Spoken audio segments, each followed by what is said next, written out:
మలాకీ గ్రంథంలో 3వ అధ్యాయంలో మనం చూస్తాం 8, 9, 10, 11 వచనాల్లో ఏంటో తెలుసా?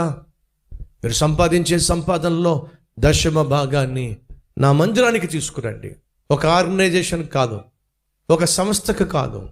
దేవుడు చెప్పింది నా మందిరములోనికి తీసుకురండి. నా మందిరములో ఆహారము సమృద్ధిగా ఉండునట్లు మీ దశమ భాగమును నా మందిరమునకు తీసుకురండి. 10 మందిలో 9 మంది కృతజ్ఞత లేదో, మేలు పొందుకున్నారు, స్వస్థతను పొందుకున్నారు, యేసు దగ్గరకు వచ్చి కనీసం థ్యాంక్స్ కూడా చెప్పలేదు. మేలు పొందుకొని మాయమైపోయారు. మనలో ఎంతమంది అలాంటి వాళ్ళు ఉన్నారు? మేలు పొందుకొని మాయమైపోతున్న వాళ్ళు, కృతజ్ఞత లేనటువంటి కృతజ్ఞులు మనలో ఎంతమంది ఉన్నారు? ఒకసారి ఆలోచించిన, అది మంచి ఆత్మీయత కాదు.